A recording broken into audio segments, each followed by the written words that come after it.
Welcome to Naval Insights USA. Today, we're in Operation Midnight Hammer, a B-2 Spirit mission. Operation Midnight Hammer begins with B-2 Spirit bombers flying in two opposite directions. One group flies west as a decoy toward the Indian Ocean to mislead enemy surveillance.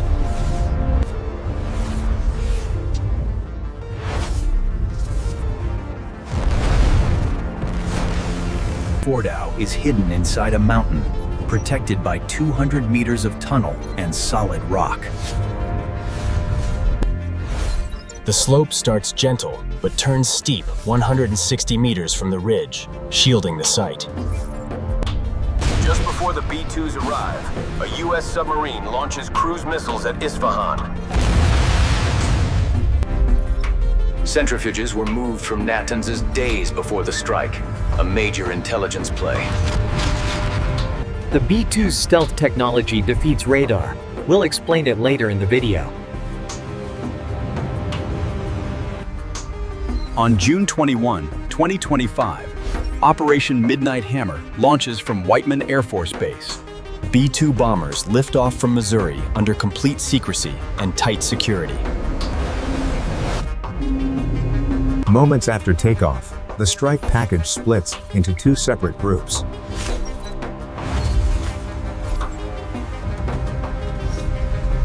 The decoy group flies west toward known U.S. bases like Guam in the Pacific.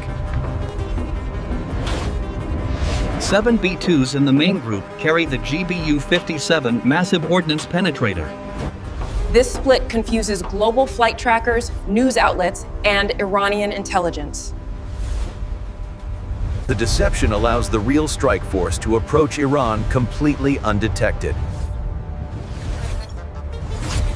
Fordow, Natanz, and Isfahan, 3 fortified nuclear sites, 18-hour mission one way. A 37-hour round trip requires precise mid-air refueling from KC-135 tankers. Refueling in international airspace is critical to the mission's success. The B-2 holds enough fuel to fill 2,000 SUVs, 75,000 liters, or 20,000 gallons. Multiple fuel tanks are built into the wings for extreme long-range flights. Designed to penetrate 6,900 miles into enemy territory, like Russia.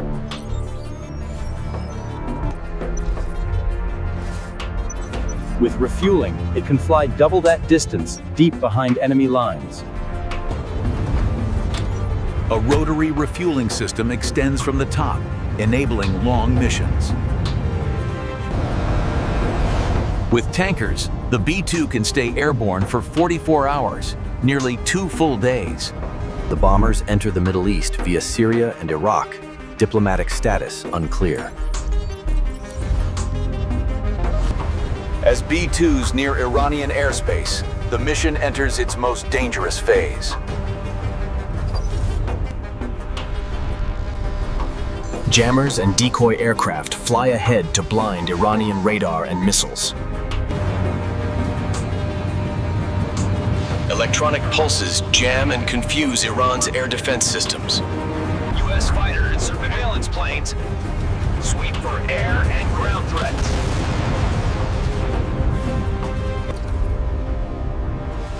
Thanks to stealth and coordination, the B-2s cross into Iran undetected. Fordow Nuclear Facility, one of Iran's most fortified underground sites. 6 tunnel entrances lead deep into the mountain, complex defense network. The critical enrichment hall lies 200 meters inside the tunnel system. Carved directly into the mountain, hidden beneath the main ridge.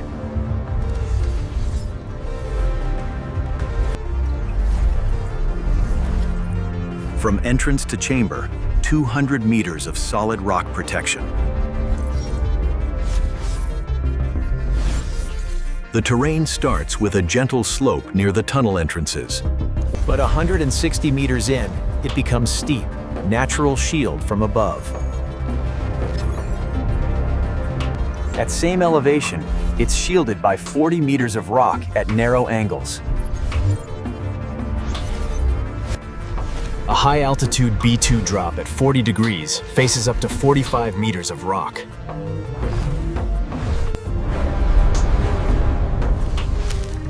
The bomb must break through 45 meters of dense mountain rock. 6 B-2s, each armed with GBU-57 MOPs, are deployed to destroy it. The MOP is a deep penetrating bomb made for targets like Fordow.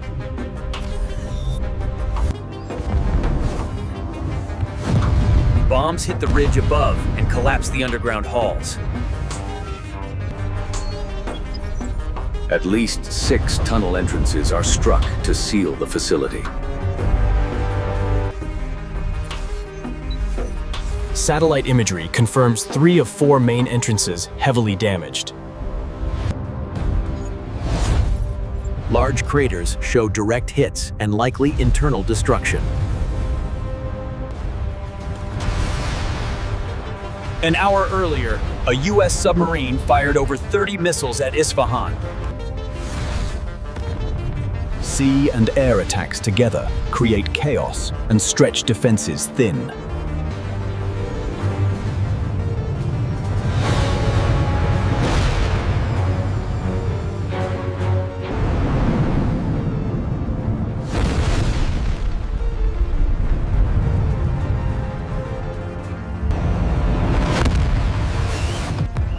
At the same time, cruise missiles strike Isfahan with precision. Mission complete. B-2s exit Iranian airspace as quietly as they entered. Unlike normal planes, the B-2 has no tail or vertical stabilizers. Vertical surfaces reflect radar, so the B-2 was built without them. It uses split drag-rudders on the wingtips for control and stability. But these rudders are lead efficient. The B-2 turns very slowly.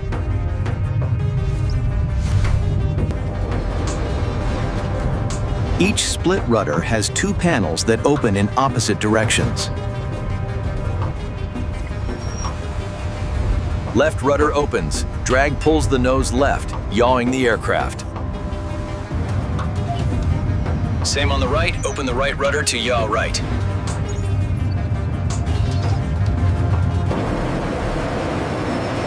In the cockpit, the pilot uses rudder pedals to control yaw. Push left pedal, the left split rudder opens. Aircraft yaws left. Push right pedal. Right rudder opens. Aircraft yaws right. All edges are fiberglass epoxy to minimize radar reflection.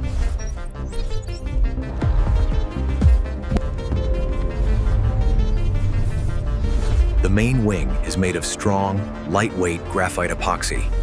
Crew station is aluminum. Engine areas use heat-resistant titanium.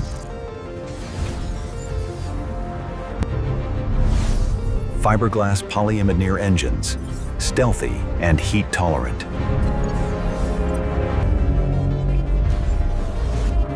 Here the full breakdown. Every section serves stealth and strength. Classified radar-absorbing paint traps and scatters radar waves. Same polymer-based RAM is used on F-22 and F-35 stealth jets. Opening the bomb bay reveals the weapon adapter system.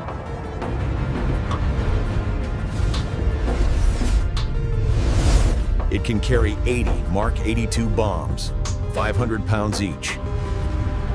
That's 40,000 pounds, 18,000 kilograms of gravity bombs. Or switch to a rotary launcher for precision missiles. 16 AGM-158 missiles.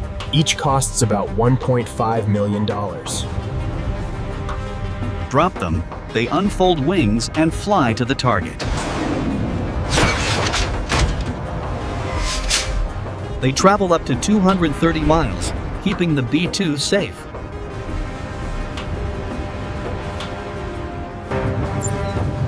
Step 1. B-2 flies high as the bomb deployment platform. At the perfect spot, it releases the MOP weapon.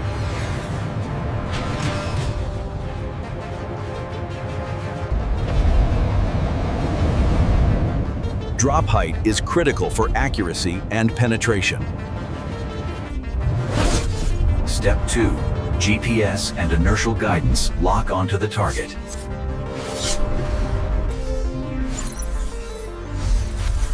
Military satellites feed real-time data to the bomb.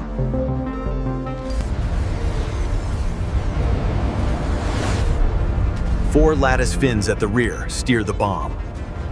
Fins adjust live as the bomb falls under gravity.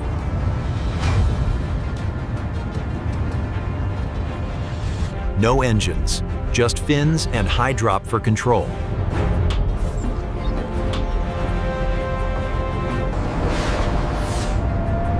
High altitude gives time for course correction.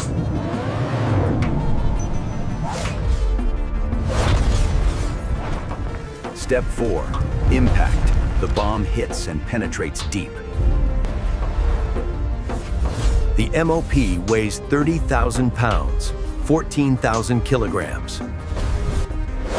It smashes through concrete and buries deep.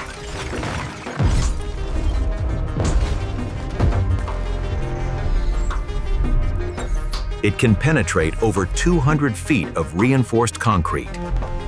It explodes at depth, maximum destruction inside the bunker.